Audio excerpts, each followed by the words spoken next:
മരിച്ചുപോയി. ആളല്ല, ആളിന്റെ കാലുകൾ മരിച്ചുപോയി. ചികിത്സാ മുറിയിലേക്ക് കൊണ്ടുവരുക. വന്നോളൂ. കാലെ പിടിക്കൂ, കയ്യെ പിടിക്കൂ, പൊക്കൂ.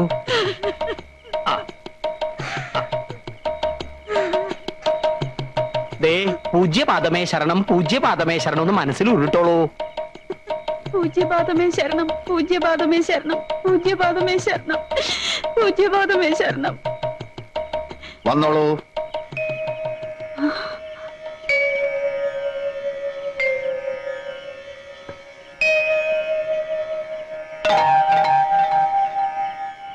എങ്ങനെയുണ്ട്? വിശ്വസിക്കാനാവുന്നില്ല. പരിപൂർണ സുഖം. ഒന്ന് മേലോട്ട് ചാടൂ. എങ്ങനെ പോയിക്കോളൂ. എന്ത് വിഡിത്തമാണ് ഈ കാണിക്കുന്നത്? എഴുന്നേൽക്കൂ. ഒന്നും നമ്മുടെ കഴിവല്ല. പരമാനന്ദ ഗുരുവിന്റെ അനുഗ്രഹം, അദ്ദേഹം ഉപദേശിച്ചു തന്ന മരുന്ന്. ആ നാമം എന്നും സ്മരിക്കൂ. ഗുരുവേ നമഃ, ഗുരുവേ നമഃ. ക്ഷമിക്കണം, ഇത് 10,000 രൂപ മാത്രമേ ഉള്ളൂ. ആ പണം നാം കൈകൊണ്ട് തൊടാറില്ല. എന്നാലും ദക്ഷിണയല്ലേ, വാങ്ങിച്ചോളൂ തിരുമേനി.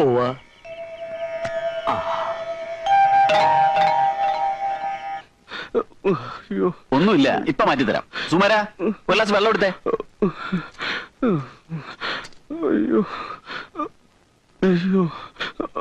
ഇത് കഴിച്ചോളൂ.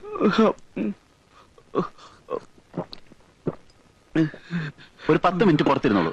വേദന മാറിയിട്ട് പോയാൽ മതി. സുമര, അടുത്ത ആളോട് വരാൻ പറയും.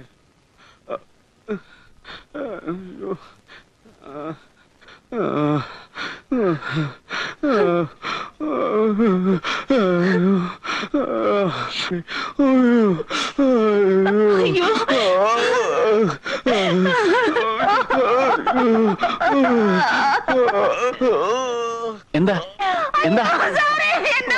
നിങ്ങളൊന്ന് ബഹളം വെക്കാതിരിക്കുക, ഞാനൊന്ന് നോക്കട്ടെ.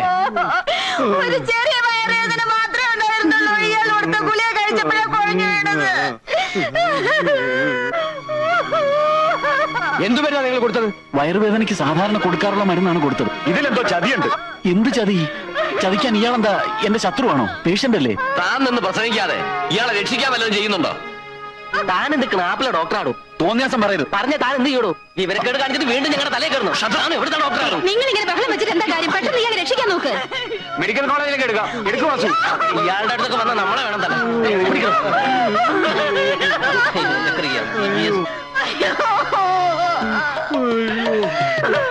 എന്താ നിക്കു നിക്കു, എന്താ പറ്റിയേ? ഒന്നും പറയേണ്ട തിരുമേനി. വയറ്റുവേദനയ്ക്കുള്ള മരുന്ന് മാറ്റി കൊടുത്തിട്ട് ഇപ്പൊ ആള് തട്ടിപ്പോയെന്നാ തോന്നുന്നത്. ഓ, മെഡിക്കൽ കോളേജിലേക്ക് കൊണ്ടുപോവാ. ഈ സഹോദരരെ അവിവേകം കാണിക്കില്ലേ? മെഡിക്കൽ കോളേജിൽ എത്തുമ്പോഴേക്ക് ഇയാളുടെ അസംബ്ലി പൊളിയില്ലേ? സിദ്ധാശ്രമത്തിലേക്ക് കെട്ടിയെടുക്കൂ, ഗുരു ഉണ്ടല്ലോ അവിടെ. അങ്ങോട്ട് കൊണ്ടുപോവാ. ഈ യുക്തിവാദികളൊക്കെ ഉണ്ടല്ലോ, തെരഞ്ഞു പിടിച്ച് തല്ലുകയാ വേണ്ടത്. ദൈവമില്ല, അമാനുഷികമായ ശക്തിയേ ഇല്ല എന്നൊക്കെയാണല്ലോ ഇവിടെ പ്രചരണം. ഇതുപോലെ മരിച്ചുപോയ ഒരാൾക്ക് വീണ്ടും ജീവൻ കൊടുക്കാൻ ഈ യുക്തിവാദികളെ കൊണ്ട് പറ്റുവോ? താനെന്തിനാ എന്റെ അടുത്ത് ചൂടാവുന്നേ? ഞാനെന്താ യുക്തിവാദിയാ? MBBS അത്ര MBBS എന്താ കാര്യം? അവന്റെ വൈദ്യശാസ്ത്രം തോറ്റെടുത്ത് സ്വാമി കുഞ്ഞികൃഷ്ണാനന്ദയുടെ ദൈവശക്തി വിജയിച്ചില്ലേ? ഇങ്ങനെ ഒരു സിദ്ധൻ ഇവിടെ ഉള്ളത് ഈ നാടിന്റെ ഭാഗ്യാന്ന് കരുതിയാ. ഇനിയിപ്പൊ സ്വാമിയുടെ അനുജൻ ഡോക്ടറെ കൂട്ടി ഇവിടുന്ന് കെട്ടുകെട്ടേണ്ടി വരുന്ന തോന്നുന്നത്. അതുറപ്പാ. അടുത്ത ആള് വരൂ.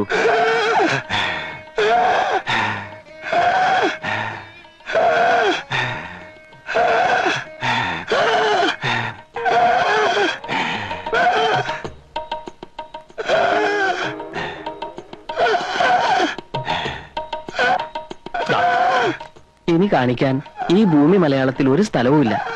ഓരോ മരുന്ന് കഴിക്കുന്തോറും വലിവ് കൂടാന്നല്ലാതെ കുറയണില്ല. കുറയില്ല. മുജ്ജന്മ ബാബ ഇപ്പോഴെങ്കിലും ഇവിടെ എത്തിയത് ഭാഗ്യായി. ഞാൻ ഏറ്റു.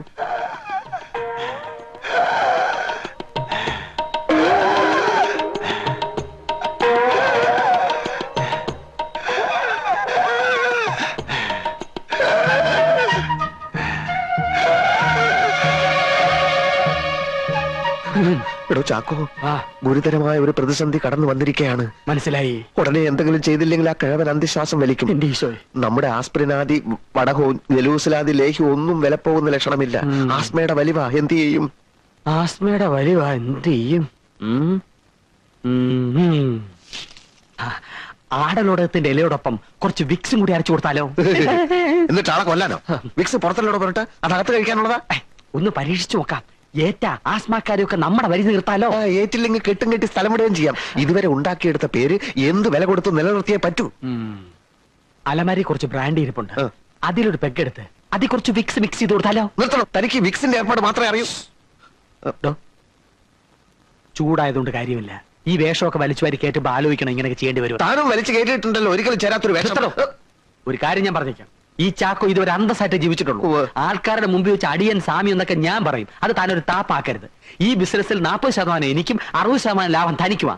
ആ നിലയ്ക്ക് താൻ സ്വന്തമായിട്ട് ആലോചിച്ച് എന്താ വേണ്ടെന്ന് ചെയ്യ്. അല്ല പിന്നെ ചാക്കോ, ഒരാപത്ത് വരുമ്പോ കൈയൊഴിയരുത്. താനൊരു കാര്യം ചെയ്യ്. ആ ബ്രാൻഡിയിൽ കുറച്ച് ചൂടുവെള്ളം, ചുക്ക്, കുരുമുളക്, ഏലക്ക ഇതൊക്കെ ചേർത്ത് അയാൾക്ക് കൊടുക്ക്. ഇതിലും ഭേദം കുറച്ച് രസം വെച്ച് കൊടുത്താ പോരെ? താൻ പറഞ്ഞത് ചെയ്താൽ മതി. എന്തായാലും ദോഷമൊന്നും വരില്ല. ആൽക്കഹോളല്ലേ. എന്നിട്ട് അയാളോട് നാളെ വരാൻ പറയും. അയാൾ വരുമെന്ന് തോന്നുന്നില്ല. കാരണം അയാൾ ഇന്ന് തന്നെ കാലിയാവും. താൻ വരാൻ പറയടോ. എന്തിനാടോ? അതിന് വേറെ വഴിയുണ്ട്. എന്ത് വഴി? ഈ വലിവ് തുടങ്ങിയിട്ട് എത്ര കാലായി? കുറച്ചു കാലായിട്ടുള്ളൂ. കൊറേ കാലായി. ആ ഇത്തിരി കോംപ്ലിക്കേറ്റഡാ, സാരമില്ല. ഈ ഗുളിക ഒരാഴ്ച കഴിച്ചാ മതി, ശരിയായിക്കോളൂ. Thank you doctor. ഈ പിള്ളവാദം, ആമവാദം, സ്തംഭിതവാദം, രക്താർബുദം, ഗുന്മൻ, ആന്ത്രവായു, ക്ഷയം, കുഷ്ഠരോഗം എന്നിവയ്ക്കുള്ള മരുന്ന് കൂടി ഒന്ന് കുറിച്ച് തരൂ doctor. What nonsense you are talking? കുടുംബാംഗങ്ങൾക്ക് ഈ ജാതി അസുഖങ്ങൾ ഉണ്ടായാൽ പ്രാഥമിക മരുന്നുകൾ കൈവശം ഉണ്ടെങ്കിലേ ഇത്രയും ദൂരം വരാണ്ട് കഴിയാലോ അല്ലേ? കൺസൾട്ട് ചെയ്യാതെ എങ്ങനെയാ മരുന്ന് കുറിച്ച് തരാൻ പറ്റുക? അത് ഡോക്ടർ ഞങ്ങളെ സഹായിച്ചേ പറ്റൂ.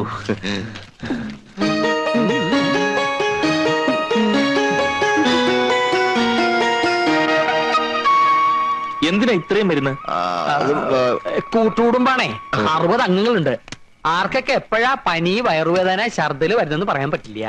ഇപ്പൊ തന്നെ 10 പേര് ആശുപത്രികളുണ്ട്. ധൃതിയുണ്ട്. പണം എത്ര വെച്ച് പറയാ.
ആള് വരുന്നടാ.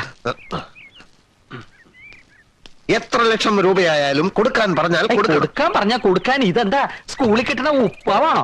അങ്ങനെ പറയരുത് സ്വാമി. ഇപ്പൊ തന്നെ 20 ലക്ഷം രൂപ അനാഥ മന്ദിരത്തിന് പുളിങ്കുരു എണ്ണി കൊടുക്കണ പോലെ കൊടുത്തില്ലേ?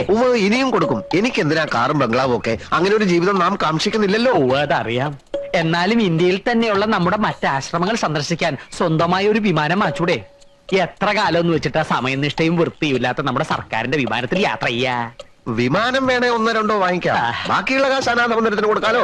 അനാഥ മന്ദിരത്തിലേക്കുള്ള കൊടുപ്പും നിർത്തിക്കൂടെ? ഏതാനും ചില ലക്ഷങ്ങൾ സ്വാമിയുടെ ബന്ധുക്കൾ കൊടുത്തൂടെ? എനിക്ക് ബന്ധുക്കളും. ലൗകിക ജീവിത കാലത്ത് ഞാനൊരു പെൺകുട്ടിയെ സ്നേഹിച്ചിരുന്നു. ഇപ്പൊ എനിക്ക് ഏത് ബന്ധുക്കൾ? തമിഴിലൊരു ചൊല്ലുണ്ട്, തമ്പി ഉനക്ക് എതുക്ക് ബന്ധുക്കൾ ശത്രുക്കൾ. കേട്ടിട്ടില്ലേ? ഇല്ല. എന്നാ ഇപ്പൊ കേട്ടോളൂ. നടപ്പിന് ലേശം വേഗത കൂട്ടുക. കാത്തിരിപ്പുണ്ടാവോ രോഗികള്? ഓ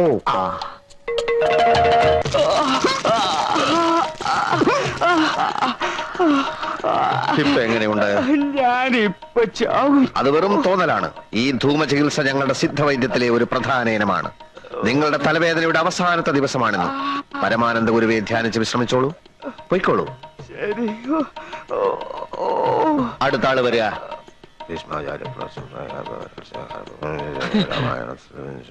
ഈശോയെ.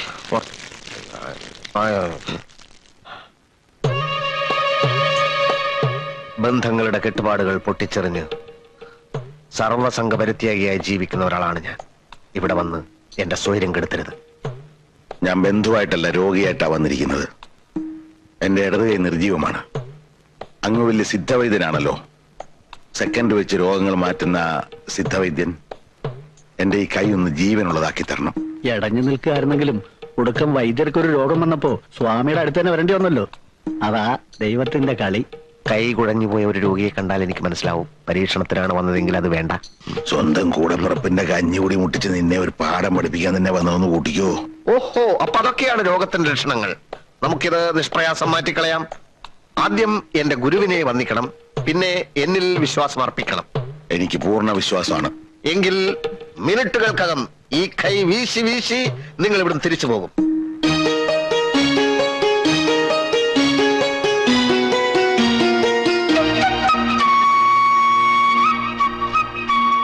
ഇതൊരു പ്രത്യേകതരം രോഗമായതുകൊണ്ട് ഒരു പ്രത്യേകതരം മരുന്ന് തന്നെയാണ് ഞാൻ പ്രയോഗിക്കാൻ പോകുന്നത്. തിരുമേനി, എന്ത് മരുന്നാണാവോ? താങ്കളുടെ അറിവിൽപ്പെടാത്ത എത്രയോ പച്ചമരുന്നുകൾ നമ്മുടെ സഹ്യാദ്രി സാനുക്കളിൽ ഇല്ല എന്നുണ്ടോ? ബ്രഹ്മർഷി പരമാനന്ദ ഗുരുവെ മനസ്സിൽ ധ്യാനിച്ചുകൊണ്ട് കാള കാടി കുടിക്കണ മാതിരി ഒറ്റ വലിക്ക് അങ്ങോട്ട് കുടിച്ചോളൂ. ഇതെന്താണെന്ന് പറഞ്ഞില്ല. അതൊരു രോഗി അറിയേണ്ട കാര്യമല്ല, വിശ്വാസമാണ് പ്രധാനം. പിന്നെ താങ്കൾ ഒരു വൈദ്യൻ കൂടി ആയതുകൊണ്ട് ഞാൻ സത്യം പറയാം. ഇത് ഉമ്മത്തിൻ കായ അരച്ചു കലക്കിയതാണ്. എടാ ദ്രോഹി, ഇരിക്കാനാ പറഞ്ഞത്. ഇവിടെ എന്റെ നിയമമാണ്. മരുന്ന് കുടിക്കൂ. ഉമ്മത്തങ്കായ അരച്ച് കലക്കി കുടിച്ചാൽ ചത്തുപോകുന്ന ആർക്കാണ് അറിഞ്ഞുകൂടാത്തത്? ഉമ്മത്തിൻകായ വിഷമാണെന്ന് എല്ലാവർക്കും അറിയൂ. പക്ഷെ ഈ പ്രത്യേക വാതരോഗത്തിന് ഉമ്മത്തിൻകായ ഔഷധത്തിന്റെ ഫലം ചെയ്യുന്ന പലർക്കും അറിയില്ല. ഓഹോ, എന്നാ തിരുമേനി ഇതിന്നൊരു കവളം കൊണ്ട് കുടിക്കുക. എന്നിട്ട് ഞാൻ കുടിച്ചോളാം. വാതരോഗം ഇല്ലാത്തയാൾ ഇത് കുടിച്ചാൽ അപ്പ തട്ടിപ്പോകും. താങ്കൾക്ക് വാതരോഗമുണ്ടല്ലോ, അതുകൊണ്ട് ധൈര്യമായി കുടിച്ചോളൂ. കഴിക്കൂ.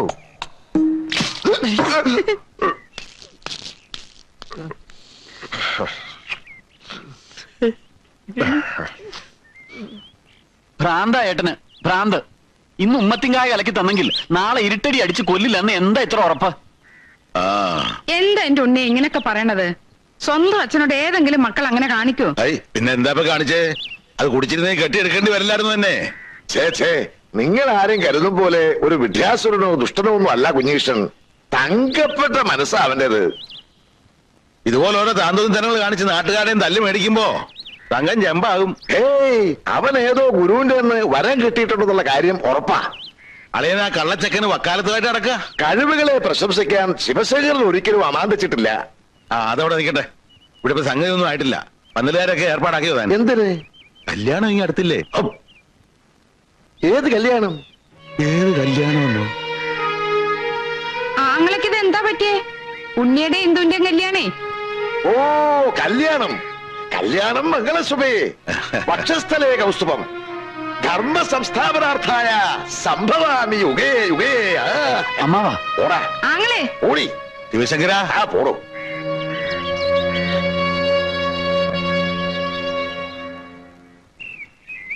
എന്റെ കർത്താവ്, ഇതൊരു മെനക്കെട്ട ജോലിയാണല്ലോ.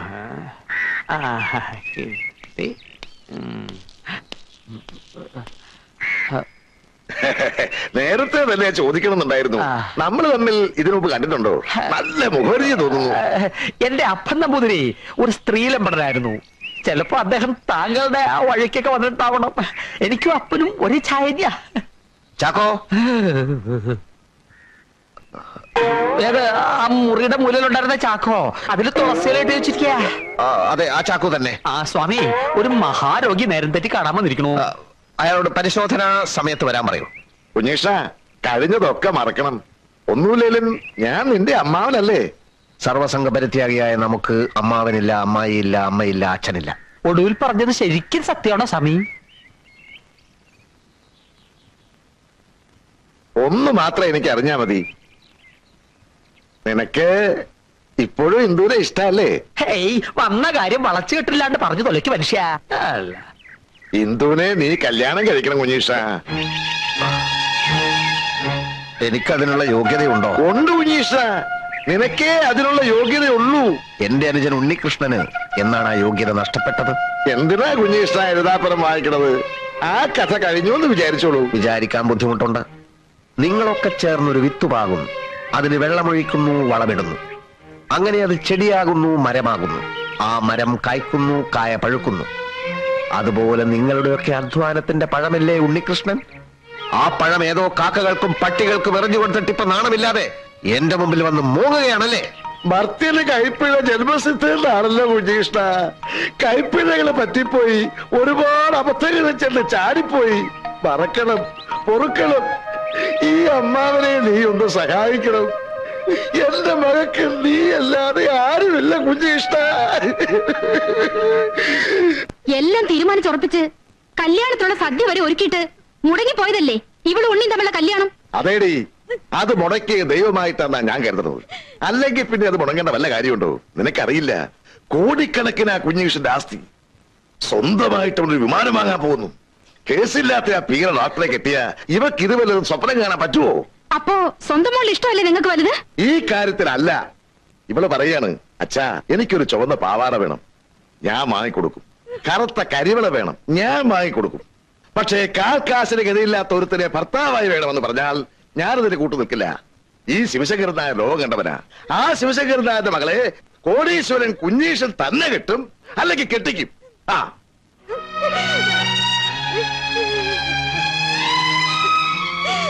മോള് വിഷമിക്കാതെ.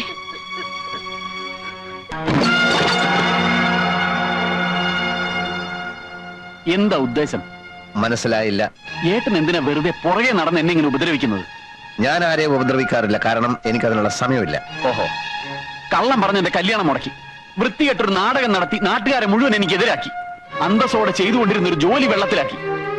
ഒക്കെ ഞാൻ സഹിച്ചു. പക്ഷെ കുട്ടിക്കാലം തൊട്ട് ഒരു മുത്തു പോലെ തേച്ച് മിനിക്ക് മനസ്സിൽ കൊണ്ട് നടന്നിരുന്ന എന്റെ പെണ്ണിനെ തട്ടിയെടുക്കാൻ ശ്രമിച്ചാലുണ്ടല്ലോ, വിടില്ല ഞാൻ. അതെ, താൻ വരട്ടുണ്ടോ? താൻ വരട്ടിയ വരണ്ടോണ പീക്കറിയല്ലേ ഇദ്ദേഹം? തനിക്കറിയോ, താൻ ഒരു മുത്തുപോലെ തേച്ച് മിനിക്കാ കൊണ്ട് നടന്നിരുന്നെങ്കിൽ ഇദ്ദേഹം ആ പെൺകുട്ടി ഒരു കൽപ്പവൃക്ഷം പോലെ കരണിനകത്ത് നട്ടു നനച്ച് വളർത്തിയാ കൊണ്ട് നടന്നേ. അതെങ്ങനെ പിഴുതു കളയാൻ പറ്റുമോ? എന്നോട് ആരും സംസാരിച്ചില്ല. പോ. തിരുമേനി പറഞ്ഞത് ശരിയാണ്. അങ്ങനെ പിഴുതു മാറ്റാൻ പറ്റില്ല. നിന്നേക്കാൾ മുൻപ് ഞാനാണ് അവളെ കണ്ടത്. നിന്നേക്കാൾ മുൻപ് ഞാനാണ് അവളെ സ്നേഹിച്ചത്. അമ്മായിയുടെ അന്ത്യാഭിലാഷം നിന്നേക്കാൾ മുൻപ് ജനിച്ച ഞാൻ അവളെ കെട്ടണമെന്നായിരുന്നു. അമ്മായി അങ്ങനെ പറഞ്ഞു എന്നുള്ളതിന് യാതൊരു തെളിവുമില്ല. അഥവാ അങ്ങനെ പറഞ്ഞിട്ടുണ്ടെങ്കിൽ തന്നെ വല്ല ബോധക്കെട്ടുകൊണ്ട് പറഞ്ഞതായിരിക്കും. അവൾ എന്റെ പെണ്ണ, അവളെ ഞാൻ തന്നെ കിട്ടും. നീ കേട്ടില്ല. ഈ ജന്മം നിനക്കതിന് സാധിക്കില്ല. അതിനുള്ള കരുക്കൾ ഞാൻ നീക്കിക്കഴിഞ്ഞു. വെരി സോറി അനിയ, വെരി സോറി. ഓഹോ, അപ്പൊ വാശിയാണോ? വാശിയാണ്. വാശിയുടെ കാര്യത്തിൽ ഞാൻ ഒട്ടും പുറയിലല്ല. നിനക്ക് ചുണയുണ്ടേ, നീ ചെന്ന് കെട്ടടാ.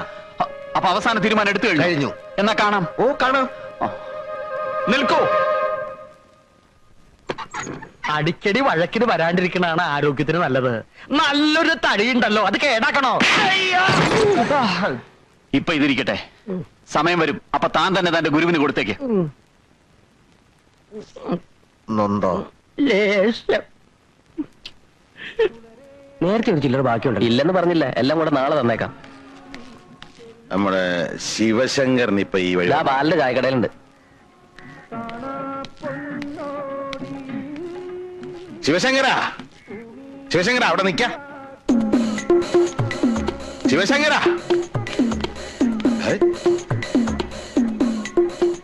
ഓം ബ്രഹ്മർഷി പരമാനന്ദ ഗുരുവേ നമഃ. എല്ലാരും വീടുകളിൽ ചെന്ന് ക്ഷണിക്കാന്ന് വെച്ച അസാധ്യ കാര്യമാണ്. ഇതാ പിടിച്ചോളൂ. സ്വാമി കുഞ്ഞികൃഷ്ണാനന്ദയ്ക്ക് പ്രത്യേകിച്ച് സ്വന്തക്കാരോ ബന്ധുക്കളോ ഒന്നും ഇല്ലല്ലോ, നാട്ടുകാരാണല്ലോ എല്ലാം. സ്വാമി കുഞ്ഞികൃഷ്ണാനന്ദ വിവാഹ പത്രിക വന്നോളൂ, വന്നോളൂ. സ്വാമി കുഞ്ഞികൃഷ്ണാനന്ദ വിവാഹ പത്രിക. ഈ വരുന്ന ആഷാഢത്തിലെ ശുക്ലപക്ഷത്തിൽ അടിയൻ പരിണയ വിധേയനാവുകയാണ്. വധു കുമാരി ഇന്ദുലേഖ. ചൈതന്യവത്തായ ഈ മുഹൂർത്തം ധന്യമാക്കുവാൻ താങ്കളുടെയും കുടുംബത്തിന്റെയും സവിശേഷ സാന്നിധ്യം അടിയൻ കാംക്ഷിക്കുന്നു. സ്വാമി കുഞ്ഞീഷ്ണാനന്ദ.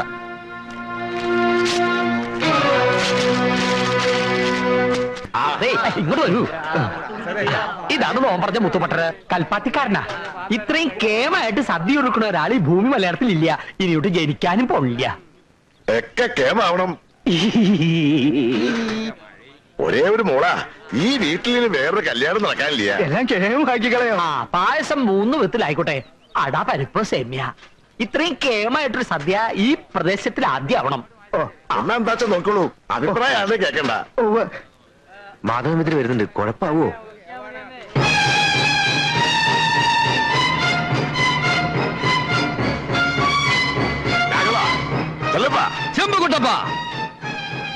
വേണ്ടാതീരത്തിന് വന്നാൽ കയ്യും കാലും തല്ലി ഒളിച്ച് ദൂരെ കളയും ഞാൻ. ഈ ഇളം പ്രായത്തിൽ ചാവാൻ തന്നെ തീരുമാനിച്ചിട്ടുള്ള വരവാണല്ലോ ഇത്.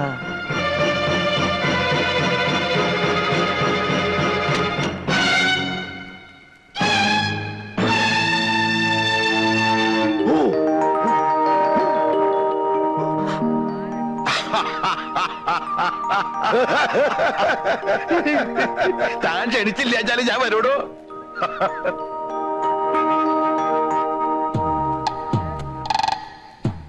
ആരുടെ കല്യാണം നടക്കണേ? എന്റെ മക്കളുടെയാ. അതെനിക്ക് തന്റെ കഴിച്ചിട്ടൊന്നും വേണ്ട. ഏതായാലും എല്ലാം ക്ഷമിച്ചളിയൻ വന്നല്ലോ, എനിക്ക് സന്തോഷായി. എന്റെ മോളെവിടെ? അവൾ ഇത്തിരി വിഷമത്തിലാ. ഞാൻ പറഞ്ഞു മടുത്തു. ഇത് തല്ലാനും കൊല്ലാനൊന്നും എന്നെ കൊണ്ട് വയ്യ. വിഡ്ഢിത്തം പറയാടോ. തല്ലിയും കൊല്ലുന്നല്ല വേണ്ടത്. അനുനയപൂർവ്വം കാര്യങ്ങൾ പറഞ്ഞ് സമാധാനിപ്പിക്കുക. ഞാൻ അവളെ ഒന്ന് കാണട്ടെ.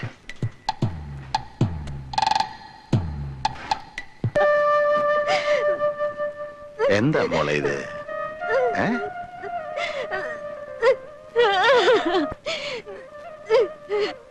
അങ്ങ് പുറത്തേക്ക് മാറി നിൽക്കുക. ഞാൻ എന്റെ മോളെ കാര്യങ്ങൾ പറഞ്ഞ് മനസ്സിലാക്കിക്കോളാം.